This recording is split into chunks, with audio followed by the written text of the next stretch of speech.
Good morning, good afternoon, depending if you are listening to us online. I hope you can hear me well. First, let me thank Spain for hosting this very important panel here today. And after this very long COP, I hope that you can bear with us because we are going to have very insightful remarks. We are going to talk about financing nature-based solutions for climate and nature. We are living challenging and exciting times. We are in our second week of COP, and we know that things are not easy. But we have hope, and we cannot afford wasting our time. We don't have time to waste. This means that nature has to be at the heart of every climate action and every economic activity. And this means finance. We need finance going to nature. All finance should be nature positive, not just climate finance, or at least do no harm. And then it's also a question of the social impact of these economic activities. So at the same time for COP, and here I'm just campaigning, we really need to have an agreement on phasing out the major source of pollution and climate change, that is phasing out fossil fuels. So again, I would like to thank Spain for their campaign and their hard work. But first of all, what do we mean by nature-based solutions? Because it's a bit confusing sometimes. So luckily, others have done it for me, because I don't think I'm able to do it today. And I'm going to read it, my apologies, because it's very complicated, and I will need to take a deep breath. It was agreed at the 5th sessions of the United Nations Environmental Assembly last year, and it says that it's actions to protect, conserve, restore, sustainably use and manage natural or modified terrestrial, freshwater, coastal, and marine ecosystems, which address social, economic, and environmental challenges effectively and adaptively, while simultaneously providing human well-being, ecosystem services, and resilience and biodiversity benefits. Wow, so we have everything here. And I could add that this implementation of nature-based solution must safeguard the rights of communities and indigenous people. That's fundamental, and this is why we are here today. So I represent, first I should have introduced myself, sorry. I'm Sofia Martinez, I'm the Global Policy Director in the Green Economic Coalition. And we in the Green Economic Coalition believe that we can only do this together. We need civil society, we need private sector, we need public sector, we ignore governance policies. So I would like you to remind you about partnerships and SDG 17, which is fundamental, and sometimes we don't really think about it that much. The cost of not taking action, we all know that it's much higher. So why is not finance going to nature? Why we are not mobilizing all the finance that is needed? And on top of all this is not only a biodiversity and climate crisis. Democracies are eroding, pollution is growing, inequality is growing, conflicts are growing. And this is basically because our economic models and our financial models are broken. They are not working. Maybe they were designed to be like this, I don't know, but it is not working. Luckily for us, like with the definition of nature-based solutions, our economic systems can change, can be transformed. And we can really redefine the way we build our societies.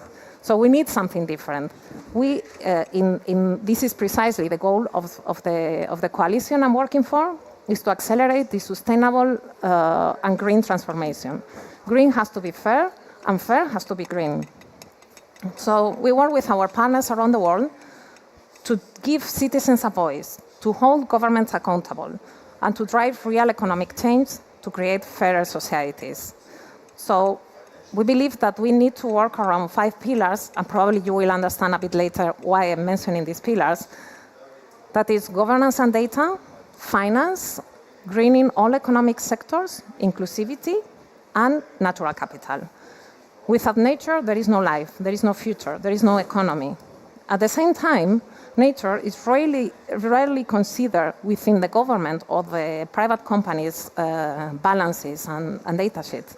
Why is that? Because it's really difficult to put a price, to value it, and to understand all the benefits that nature brings to our economies and to our societies.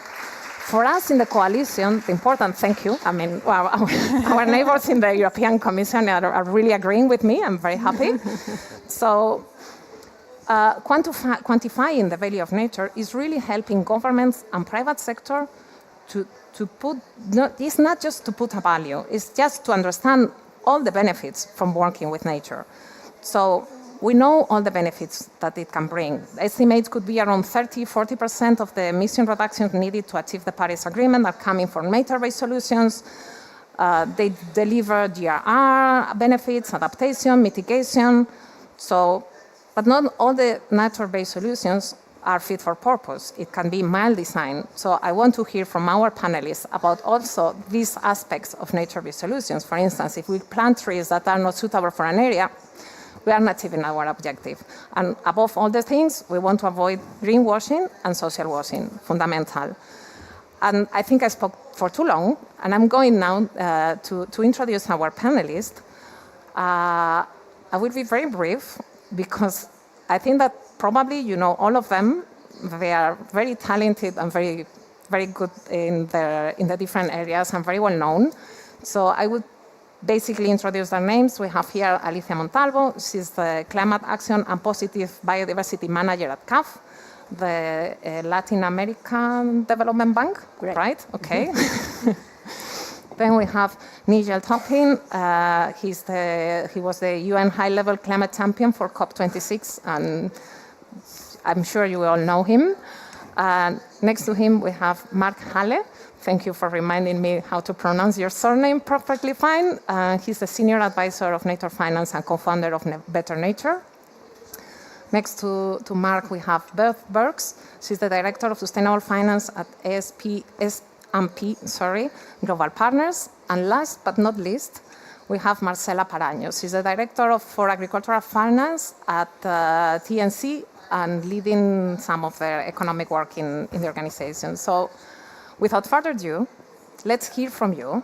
I'm going to give you 5 minutes each, so you can introduce yourself, your organization, and anything in particular that you want to highlight in this session today. So we start with Alicia or with Marcela. You decide. That's okay. Thank you. No, thank you very much. First of all, thanks to the Spanish Pavilion for organizing this event, which I think is very relevant. I'm in CAF, as you mentioned. I don't know if you all know CAF, the Development Bank of Latin America. This is a regional multilateral institution with 23 countries. All of them are Latin American and Caribbean countries. The only country that is not in the region is Spain. But the most important thing is that this is a bank of the Latin American and Caribbean countries for the development and Caribbean countries. The sense of belonging is very important, empowerment. So the idea of nature-based solution is a little bit different in our institutions, in our institution, because we consider that the solutions are not in function of climate. We consider that nature-based solutions that work to some extent created to solve or to design instruments to solve climate problems are important for this aim, but not only for this aim. These solutions are important by themselves. So we consider that the point of view should be to some extent changed to really make these solutions relevant for the countries themselves, for creating value, for creating economic opportunities. So that's why we have a pavilion this year, which is the first time that Latin American and Caribbean countries have a pavilion for the region. And our slogan is exactly this: we are solution. The region is a solution not only for climate, but for looking for opportunities for growth.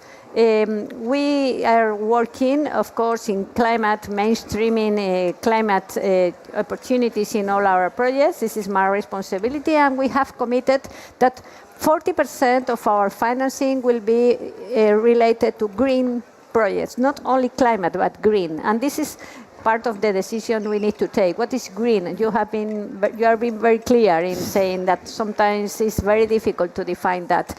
So we are working in mainstreaming climate. We are working in adaptation. is very important for the region, because Latin American and the Caribbean countries are the most vulnerable countries. Almost 2% of the IDP per year from now to 2050 will be lost because of these natural disasters. So we need a lot of investment. So we are working in adaptation. We have committed in this COP $50 billion from now to 2030 for risk management and adaptation and resilient projects. Part of this will be nature-based solutions, as have been defined. You read that. But also we are working in an ecosystemic approach. We consider that it is important that we focus on the ecosystems, not only as solutions. They are solutions, but because they are important for providing natural resources for people, food, water, ecosystemic services. So these ecosystemic services are relevant not only because there are solutions for the climate, are relevant because they provide wealth for the people, quality of life. Then, as you said, it's important that we work on that, taking into account the equity considerations, the need for really avoiding that one solution creates a problem and vice versa. So this is part of our task. Now we are working specifically in adaptation with $50 billion from now to 2030, but we have a commitment to really increase our green financing in all these areas. So we consider that these nature-based solutions should receive more financing. And again, not only because they are a solution for climate, but because they are important, and we have also the Convention of Biodiversity, the Global Framework of Biodiversity, and there are commitments for finance there. So we see that the difference between climate and biodiversity should be to some extent erased, and we should merge the both. Excellent, Alicia. I really like the approach, the regional approach, also national, and what you have been mentioning about being needed by itself. It's not just for climate action, it goes beyond that, so maybe later we can learn a little bit more about what you have been presenting. So now maybe, Nigel, you have 5 minutes? Yeah, I mean, Alicia has been good timekeeper, so I want, Can you hear me okay? No. Bit up. Can you hear me okay? Yeah, better. Is that working? Yeah. Okay. So yeah, I mean, I think first of all, thank you to the Spanish Pavilion for organising this. I feel a little like the imposter here because there's real experts on nature-based solutions, but I guess for me, we're all learning all the time, right? And that's good, right? Because if we're not learning, then we've got no chance of solving the problem. So, you know, when I particularly with Gonzalo Munoz, the Chilean high-level champion, we really started using the role of the high-level champion to drive what we call the ambition loop. Like, how can we get the public sector and the private sector to keep overtaking each other in their ambition and thus stimulating each other? And I really like, Alicia, what you said about making sure we think of this not just as about how can we tackle the climate crisis or address biodiversity concerns, but couches in the terms of economic development. I think particularly in emerging markets, we've learned that the narrative of President Ruto talking about climate positive development rather than the language of the global north talking about decarbonisation, it really matters, right? I thought we can put people off from the beginning. I thought I'd just explain 3 things that we try to do that are relevant in my role as a champion, and then briefly what I'm working on now. I mean, the first, I would say, is to try and get away from talking in abstract terms to concrete. If we talk about CO2 equivalent or just nature-based solutions, then anyone who's a non-expert can't imagine what we're really talking about. So we did a lot of work on what we call the breakthrough agenda, and actually in terms of adaptation, it became the Sharm el-Sheikh adaptation agenda, to name very specific targets, like 15 million hectares of mangrove restoration, or on the mitigation side, 70 green steel plants, so that people who with sectoral expertise can immediately get a sense of what you're talking about. Whereas if you just talk about 4 billion people or 20 gigatons, then it doesn't really mean anything to most people. So getting concrete really matters. I think the second thing in terms of finance was trying to break out of the trap of the 100 billion conversation So we commissioned Nick Stern and Vera Songway, who used to run the Economic Commission for Africa, to publish a paper last year, and they've just done a second version this year, which again lays out in very concrete terms that the total needs are 2.4 trillion, which includes hundreds of billions for nature, and that the sources is not just multilateral development banks, but more than 50% of it is domestic finance, and a lot of it is private finance. So we have to mobilise the whole financial system, not just push on one part. I mean, frankly, if the 100 billion had been double delivered, we'd still basically be in the same situation. We would have addressed the trust deficit, which might have allowed to move forward faster, but we wouldn't really have moved the needle much. And the third thing is to get more practical on pipeline development. And here, Mahmoud Mohidin, the Egyptian champion, really helped. We got fed up hearing from big capital providers, we got loads of money, there's just no projects. And also fed up from hearing from project originators, we've got great projects, but there's no money. And this is still literally happening, that you will be able to find here 2 events with those 2 conversations happening where everyone thinks they're right. And there's a real tyranny of feeling that you're right and not solving the problem. So we just started to get finance and originators together and locked them in rooms and said, come on, we've got to do better than this. And actually that started to generate some real progress. And again, it's about learning. If you just think of finance as people with checkbooks, rather than smart people who know how to make deals happen so that they work for everybody, then you will never access the checkbook. So, and then just to finish, more and more of the work I'm doing now is on this challenge of how do we mobilise finance in emerging markets. So it's why this is a great panel for me, because I'm learning a lot. And we've started something called the Climate Capital Mobilisation Accelerator, which is looking at pipeline, cost of capital challenges and solutions, and some of the rules of the international financial architecture, which are actually stopping willing international capital allocators from being able to allocate towards emerging markets. So, for example, some of the rules about how much capital you have to hold on the balance sheet require that an international bank would have to hold twice as much capital for exactly the same project profile with the same credit rating in the emerging market in a non-OECD as in an OECD.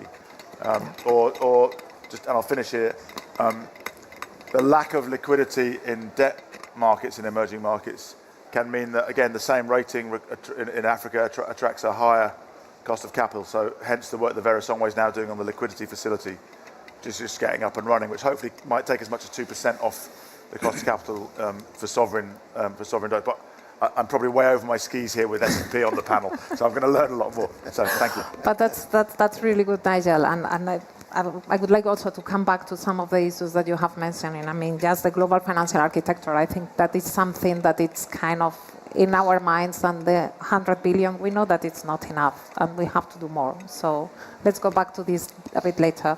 And I will go to Mark. Again, 5 minutes. Thank you, Sophia. I'll try not to take more. I represent Nature Finance. It's an organization whose purpose is to ensure that all financial activity leads to equitable and nature-positive outcomes. So our work will be wrapped up by the end of the year, I'm sure.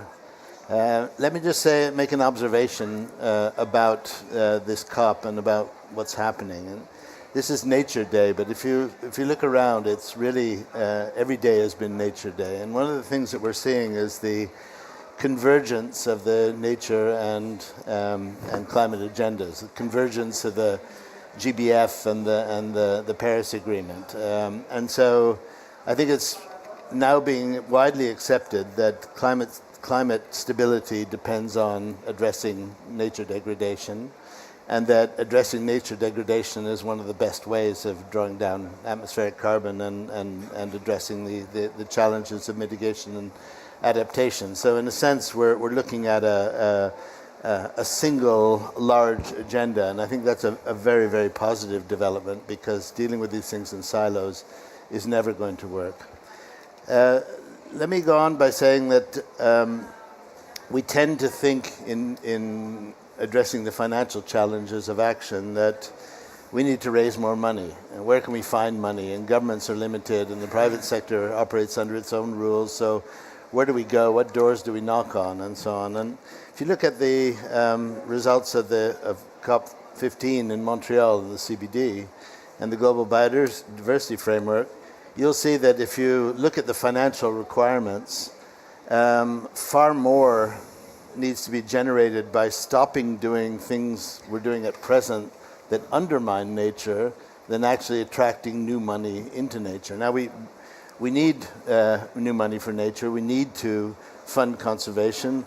We need to fund nature-based solutions, and I'm glad that nature-based solutions, despite the complicated definition, are in fact going beyond what they began with, which is being basically climate plus solutions. So they're basically climate solutions which use nature as a means to reaching those climate ends. And I think that the broadening of that is very, very healthy. So referring to what Nigel said, how do we bridge this gap between this widely available capital and the desperate needs that countries have? How do you actually induce the private sector to put more into equitable and nature positive investments? I think we will never get there unless we recognize that the policy and regulatory framework within which corporations operate, within which financial institutions operate, provide a whole range of incentives that pull you in the opposite direction from the nature action that's needed. So I think everybody in an intellectual argument will agree, yes, we need to address nature, and in fact the degradation of nature poses a planetary threat, and we need to act. At the same time, if you look at the incentives built into public policy, for example, the use of subsidies for agriculture, for water, for irrigation, and so on, they generally undermine what would need to be done for a nature-based solution. And the same is true of corporate culture. We all know that GDP is not a good measure. We all know the perverse incentives provided by quarterly earnings being the basis for career advancement and so on. And yet we don't seem to do it. So I think my first message is that there's a strong regulatory part in what we need to do. So counting on voluntary action by the private sector will get you a certain distance, but it won't get you far enough, and it won't get you there at the pace that we know we need to follow. So that we need to sort of sober up and say we need to take a very close look at the policy and regulatory framework to check its alignment with the Paris Agreement and the Global Biodiversity Framework, and then take steps to ensure that it increasingly aligns with those two frameworks, so that the financial activity that rewards a bank or rewards an insurance company is the same financial activity that actually advances the climate agenda and the biodiversity agenda. And so bringing those two things into alignment, I think, is really the most important thing. My last word will be for equity. The Earth for All report of the Club of Rome makes it very clear that the best way to address both climate challenges and biodiversity challenges is to improve equity. They talk about equity pathways to climate action and equity pathways to nature stabilization.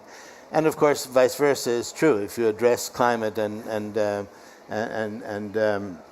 nature, you will be addressing some of the equity issues that stem from the constant degradation of both climate factors and nature factors. So I think we need to cast ourselves wider. We started with how do we raise money for conservation? We've gone on to nature is a way of addressing our public policy challenges. And the third step, I think, is to ensure that actually finance and nature and climate align completely.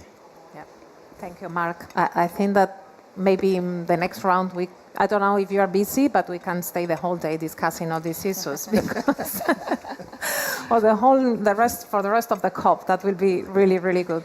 So now, Beth, if you want to introduce to the topic. Yeah, absolutely. So hi, everyone. I'm Beth Burks, and thank you so much to the Spanish Pavilion for letting me have this opportunity to speak to you all. I just wanted to actually start with just a little bit of my story and how I ended up on this panel, I guess.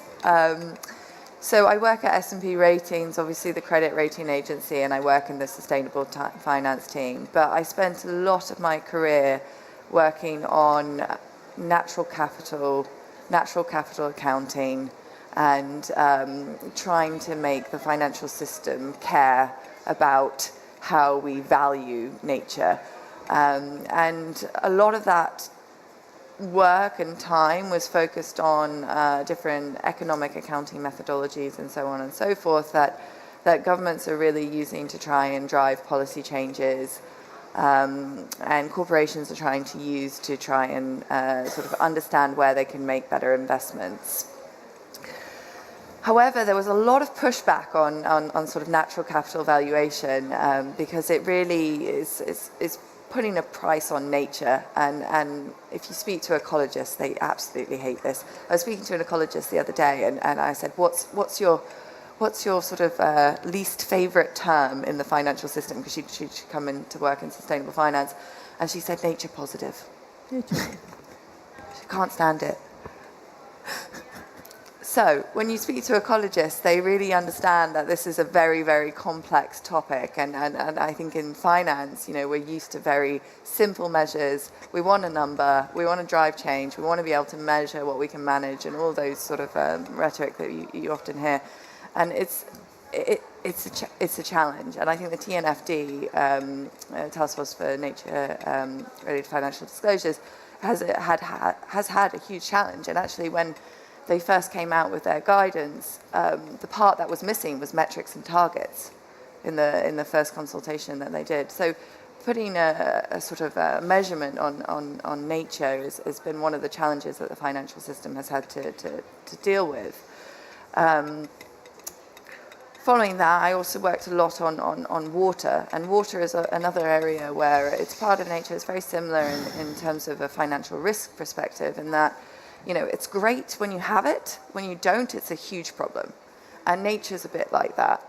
It's great when you have it, and it does all these things for you for free, and it's very low cost and everything. But when ecosystems collapse and you have a real problem. And so now, moving on to what I do now in the credit rating agency, a lot of my work is with the credit rating analysts to try and help them understand and deal with these topics, and to be more aware of them and work on how this could potentially translate into credit risk. One of the ways we can do that is with satellite data and ecosystem land use change, and you know, credit analysts really respond to the use of data, and so you know, one of the areas of research that we've been doing is been trying to sort of elevate and help credit analysts understand where nature might be positively reinforcing the credit story.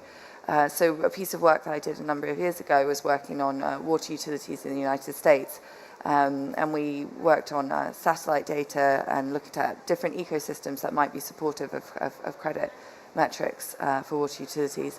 And in that study, we found that snow-capped mountains and evergreen forests were quite strongly correlated with higher debt coverage ratio of water utilities, which is interesting in a way. But it's also, you know, if you speak to a scientist, they go, oh, of course, because evergreen forests naturally filter water systems, snow-capped mountains, it's basically a free reservoir, and, you know, so I think one of the work and the challenges that we have as a financial sector is to help tell those stories. And I really appreciate this panel, because you asked us to bring examples with us on how we can kind of, you know, drive the agenda forward. So yeah, just really happy to talk a little bit more about that. But yeah, my day job is really analysing the sustainable debt market, so any labelled instrument, green bonds and so on and so forth. Which is fundamental. And for all the things that you're saying, I think that put us also back in the perspective that we need data, that we need policies. We've been mentioning the 5 pillars that I mentioned at the beginning. At least I got something right here. So we need all these. And finance is not really going into nature, because we tend to do things the way we used to do. Go to grey infrastructure is what we not how to do it. So nature might be complicated, and we are not listening to the local people on the local knowledge. We have forgotten that. So I'm really happy we are going now, last but not least, to Marcela from Brazil. I mean, Brazil is in the spotlight. I think it's the second biggest delegation here in Dubai. COP30 is there. And yeah, please, Marcela. Thank you, Sophia, and nice to be here with you. Thank you for the Spanish Pavilion for organizing this discussion that's very relevant right now. So I work in a conservation organization, that is the Nature Conservancy, and as a conservation organization, we are our mission in the finance world is to mobilize higher financial flows to really generate impact on nature and landscapes all over the world. It can be landscapes or waterscapes with oceans as well. But let me just borrow one piece of your speech in terms of the term nature positive finance. I also agree that is a very complex term for us to use. And before talking about nature positive finance, we need to have a step back. Let's look at the business models behind the finance. The business models, they need to be think to really integrate nature, integrate positive impact to communities, to lands, and etc. before we think about finance. Because finance will look at these business models the way they are today. And if we consider the nature-based solutions and the list of projects and interventions that are being put out for this, we are still in a very early stage of the maturity curve of these business models. We still need to get more track record and really design and develop more impactful approaches. And this is when we start to become positive. We are going there, but still a way to go.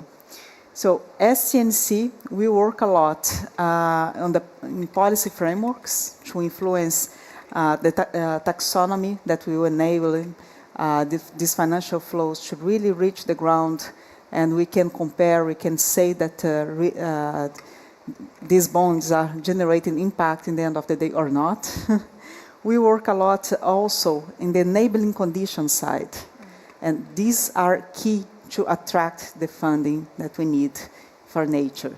We work a lot on social, environmental, and land regularization issues that will not only reduce risks for investments, but also reduce the costs for due diligence process when investors are reaching these regions. And another important part of TNC work on this space is around communities.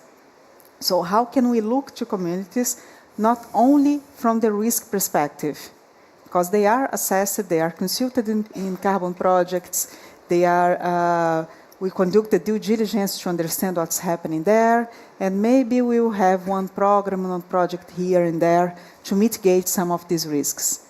But more than creating this risk approach for communities, we also need to look at these communities as part of these business models.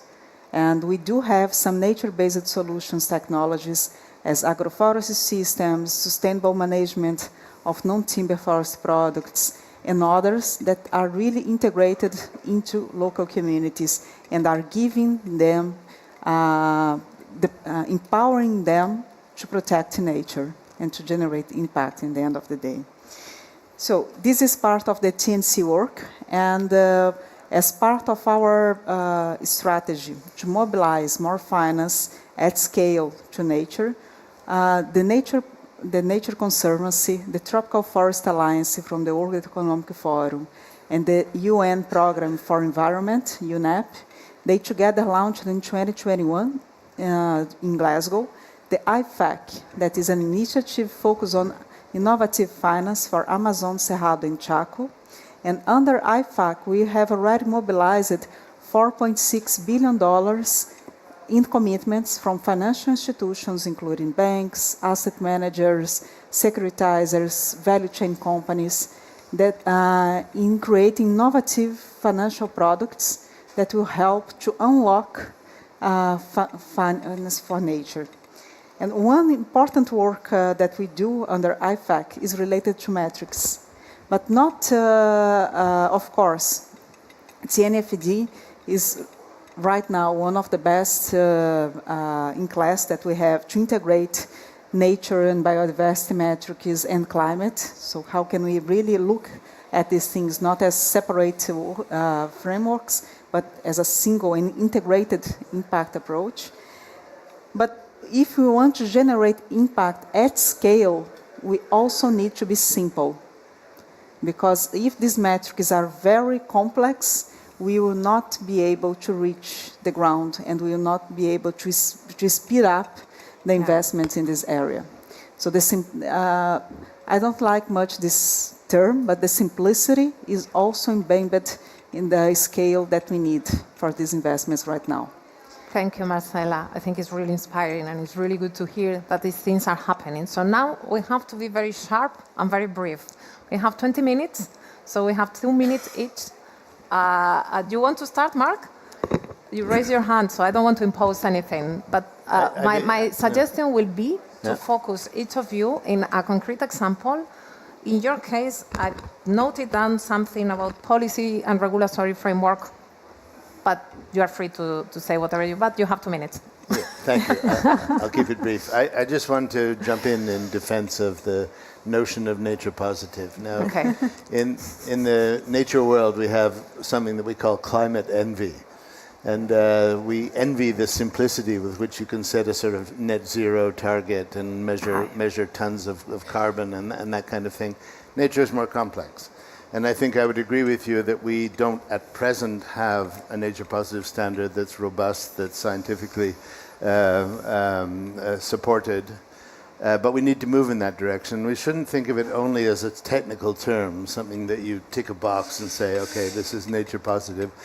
We like to think of it as a kind of new social norm, so that we want a future where a corporation or a financial actor destroys nature in the course of making a profit is treated the way today we would treat a corporation that employs slaves or children, right? Yes. We want a new social norm. It's like smoking in an enclosed place. It used to be common, and it has to become pariah behavior. And so I think we shouldn't think of it too technically. I would say, like you, we're not ready for a nature positive norm. We don't have one. But all the pieces are falling into place. The foundation, the TNFD framework, the methodologies, the alignment tools, et cetera. And so I don't think we're that far from coming up with something that is workable. And I think we do need to have that. Otherwise, we simply don't have that alignment measure. Yeah. That's very clear. Thank you, Mark. So I'll go now to Alicia. Thank you very much. Very interesting, the reflection on nature positive. And I think that sometimes we are struggling too much with words. Yeah. And you have to work with the countries, as it is our case. Sometimes it's very difficult to really make people understand what is nature-based solution, ecosystem in service, nature positive. At last, what they worry about is the way they live, the surroundings, the forest, the coast, all these things that are really close to the people, and they don't matter if this is nature-based or whatever. So I think that we need to be very simple. Perhaps I agree with you in the way we refer to things. And I would like to go to the example. Sophia, we have now a program which is very interesting. It is American Flyways Initiative. We are working with Audubon and BirdLife International. And I think this is a good example on how to work in alliances with different institutions, NGOs, scientific institutions, and a bank like CAF. What we are trying to do is to use the birds to help us to identify the fragile ecosystems. Where are these ecosystems that really are deteriorated, and we need to work on them.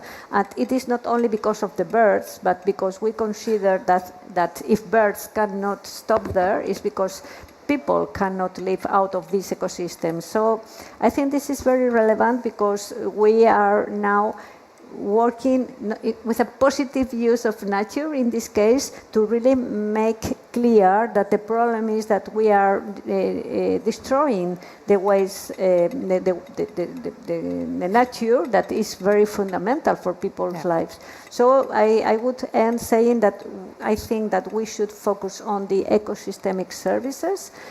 And the capture of CO2 would be only one of these ecosystemic services, and also the question that has been stressed here, which is risk management. Not only climate risk, but also loss of biodiversity risk. And we are talking about agriculture, fishery, tourism, water, and perhaps sometimes we get lost, not in translation, but we get lost in the words related to these negotiations that are very clear for us, but sometimes not so clear for people in the places. That's very helpful, and I'm loving your interventions. It's also, if I go to my village in Spain and I talk about carbon sequestration, they could look at me like, what are you talking about? I mean, they care about the reality they are facing every day. So it's going to the basics, going to the ground, and it doesn't matter if it is in Brazil, in Sierra Leone, or in Europe. Is the case, and building an economy that works for people. So Nigel, you put yourself in a very complicated role, because I noted down these very, very high-level discussions about the mobilization of finance, the global finance architecture, mobilization of finance for emerging economies. So because it's nice to have big frameworks, but you can never solve a problem at the level of the whole. So just to use a very specific example of I think, which is very live today, about how to drive what we call radical collaboration. So it's the mangroves breakthrough work. And I think there's a lot of lessons from that which can be applied to other areas. It's not the only thing that's working, but I think it's got some really nice momentum. First thing is, you really do need to get all the major players involved. And historically, both countries and businesses and NGOs have often put organizational ego ahead of mission, and it's driven partly by the way fundraisers or markets or politics works. But if we're really honest, if we say we're mission driven and then we go into a funder and the first thing we say is why we're better than the person who's just come in before us, then we're really not collaborating. And that's often the sort of green on green or competition is often one of the biggest problems. So one of the really exciting things about the mangroves breakthrough is all the major conservation organizations who are working on mangroves are in it together, speaking with one voice. And the major mangroves countries also, because there was a couple of years ago was an embryonic NGO collaboration and embryonic country collaboration. Now it's becoming one thing. So the first thing is all the major players in the tent. Second thing is the ambition loops, and not just all the major conservation organisations, but the countries as well. Third thing is real specificity. So that breakthrough is aimed at securing the 15 million hectares of mangroves by mobilising $4 billion. So again, a very concrete number, including the finance needed. So there can be no doubt about what we're talking about. And then I think finding a way to embed it in the international multilateral processes without making it the subject of consensus negotiation. So that's now embedded in the Sharm el-Sheikh adaptation agenda, which was adopted by the Egyptian presidency in Sharm el-Sheikh. So that gives it a multilateral legitimacy, which it's very hard to get out of multilateral processes, right? Because they are so high level often. Although I think we're getting better. If you look at the words on the work on food declaration here, it's similar. Gonzalo's been doing a great job there. And then that it's relatively short term. So this is 2030. I mean, so it's really about action. So I think the more we can learn from that and adopt that to different areas to kind of chunk up this really complex things in things which you can kind of imagine 15 million hectares of mangrove restoration, right? In a way that like it's much more tangible than 30% of land or 50% figure. So that would be my one example. And then of course you're into problem solving, and so just published a few days ago was the financial roadmap to mobilise that $4 billion. I think there's a ministerial. What is it? The 9th or the 10th today? I don't know. I lost track of time. The 9th. So I think there's a ministerial roundtable on looking at that financial mobilisation, with like the Emirates, Saudi, Indonesia, the big mangroves players, and some big financial players. So that would be the example I'd point people to. That's really good. Very concrete, coming from very high level. Mark, I will give you a minute later, but first we'll go to Bev. Sure. Yes, I I mentioned. think that for you, I would also like to hear a little bit more about data and all these very complicated things that you do. Thanks so much. The other part of my job is really looking at green bonds, and green bonds have been one of those instrument types that's been very great for the energy transition, but nature is hugely underrepresented in that market. The only places that we generally see it is through sovereigns and through banks.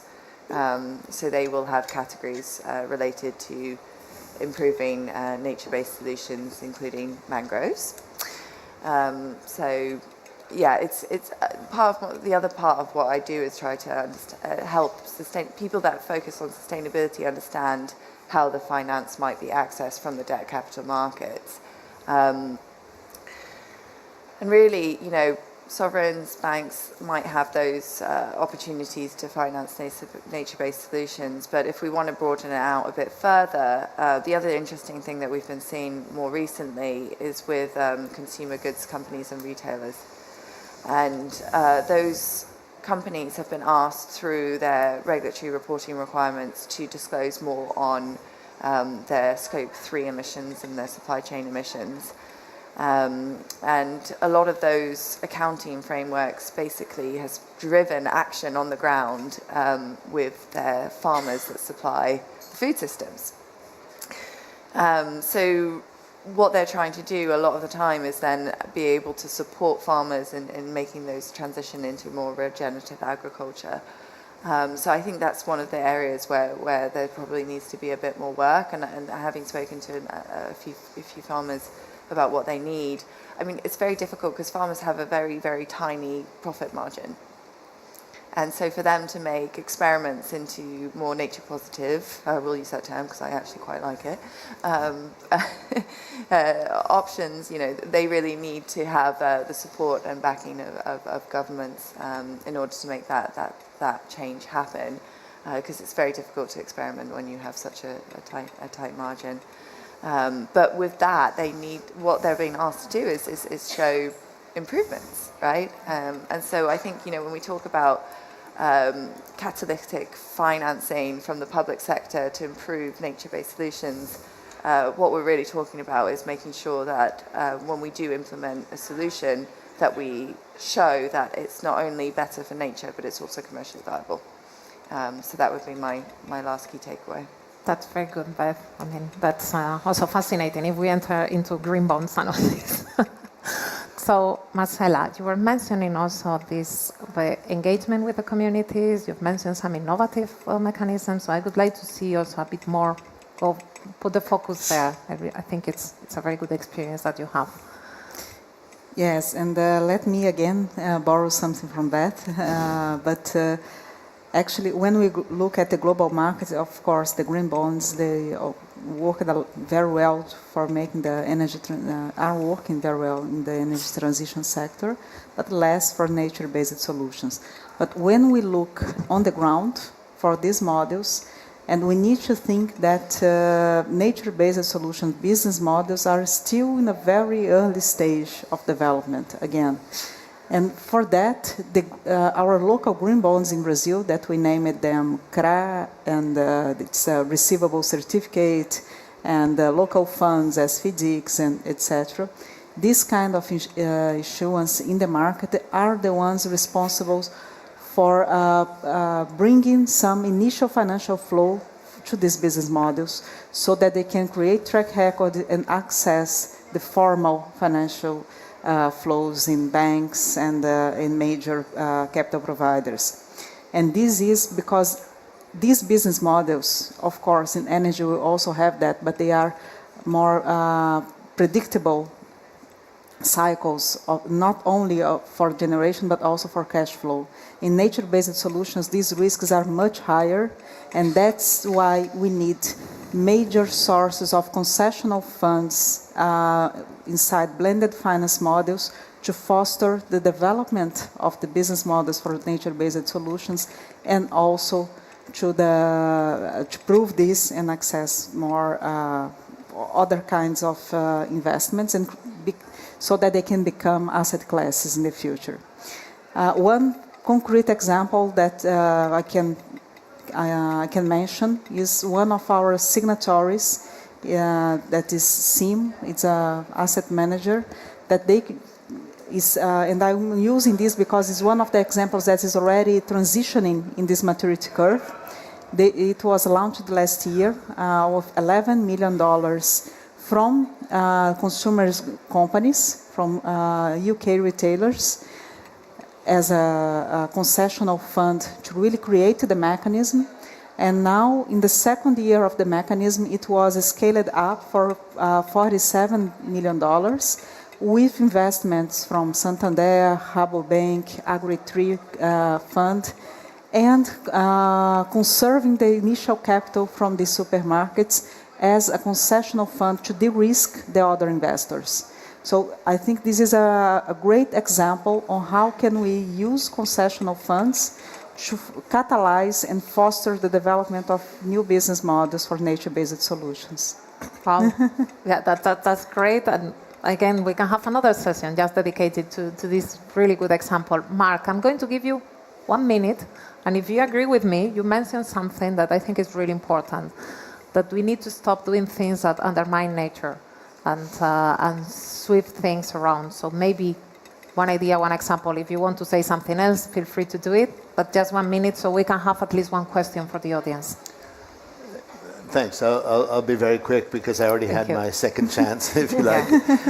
Let me just say that there's a huge amount of innovation in this space, as there always is when a new field emerges. And we've seen huge innovation in financial instrument design, green bonds, debt for nature swaps that TNC does, but also the emergence of performance-based sovereign bonds, where a country is rewarded financially for fulfilling their performance requirements, which may be about nature, maybe about climate.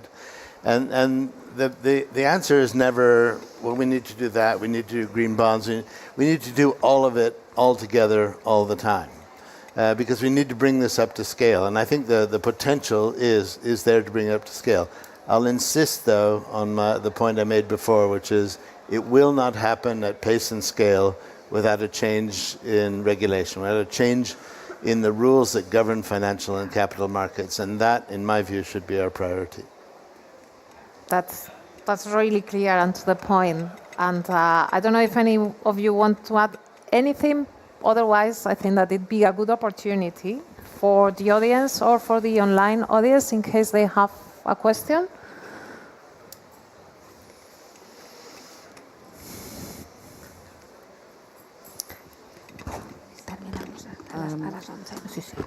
Okay. Elena Lopez-Gan at the moment, probably representing BC3, the Basque Center for Climate Change. I wanted to ask, build up on what you just said, Mark, on regulation, and also what Nigel said on thinking about a new architecture and how we scale up. But also, you also mentioned the word solvency or capital markets, and also on this side, someone mentioned due diligence. And to me, they're all connected. And I just wanted for you to go a bit deeper into this, because to me, what we heard earlier also is about restructuring the whole system. That no longer can we operate with the system we have at the very basis. So how could where are those levers in regulation that also bring responsibility and accountability for not changing the system? Thank you, Elena. It's a very simple question. So, who feels like? A few thoughts. I think the Stern Songway Bhattacharya paper actually lays out what I think I would like to see adapted as effectively an action agenda for international financial architecture reform. So it covers MDB reform, which has actually been done quite well in the last couple of years with a lot of stuff from the capital adequacy work in the G20 and the. So I think that action agenda is quite well understood. Whether or not it gets implemented and how quickly is another matter. You know, the Bridgetown agenda has really helped, for example, with debt suspension clauses. Another really important part of that Stern Songway work is that it points to the amount of domestic resource mobilization. Again, in the context of negotiations, it's almost a taboo subject because you end up with this polarization between developed and emerging economies and developed economies where you're not allowed to say you need to get the enabling conditions right or you need to mobilize your domestic markets because the response is, yeah, you're just trying to get off paying us the money you owe us. And there's some validity in that, but it doesn't help move forward. So I think if you look at the African Climate Summit recently, there's a lot more talk about domestic resource mobilizations. That's really encouraging.